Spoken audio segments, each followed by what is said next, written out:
Most people think saving money means deprivation. They imagine brown bag lunches, canceled subscriptions, and saying no to everything fun. But that is not minimalism. That is misery. The minimalist approach to saving is different. It is not about spending less.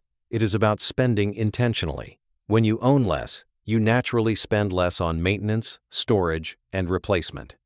But more importantly, you free up mental space to ask a better question. Not, how can I spend less? But, what is worth spending on? Minimalists do not avoid spending. They avoid wasting. They will spend $200 on a pair of boots that last 10 years. They will spend $5 on a coffee they truly enjoy, once a week, as a ritual. They just will not spend on things that do not add value. This is the concept of cost per use.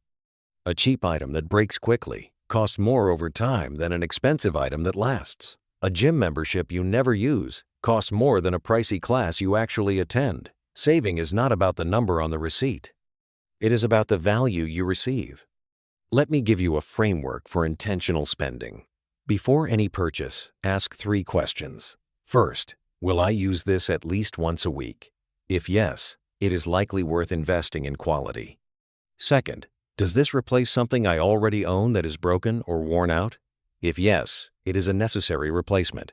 Third, does this purchase align with my values? Will it bring me genuine joy or just temporary excitement? If the answer to these questions is no, skip it. If yes, buy it without guilt. This is how minimalists save without feeling deprived. They do not cut out joy. They cut out waste. Let me share a practical exercise for this week. Take out your bank statement from last month. Highlight every discretionary purchase. Now go through each highlighted item. Ask yourself, did this purchase add lasting value to my life? For the ones that did not, note them.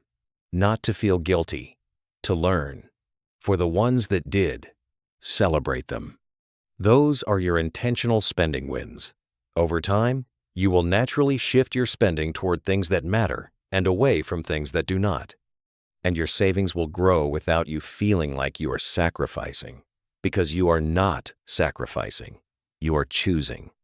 Consider this example. 2 people both save $200 a month. One feels deprived. The other feels empowered because they cut out a subscription they never used and a daily coffee they did not really enjoy. The same result. Completely different experience.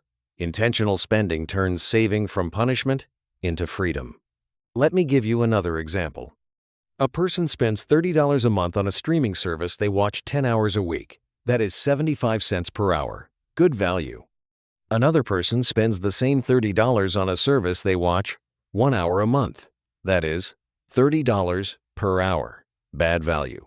The price is the same. The value is different. Let me tell you a real story. A woman I know used to spend about $400 a month on random online purchases. Clothes she never wore, gadgets she never used, books she never read.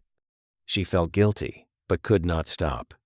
Then she tried the intentional spending framework. She wrote down everything she bought for a month. Then she asked the 3 questions for each item. She realized that most purchases failed the test, so she made a rule: wait 48 hours before any non-essential purchase. Within 3 months, her monthly spending dropped by $250. She did not feel deprived. She felt in control. She used the saved money to travel, something she truly valued.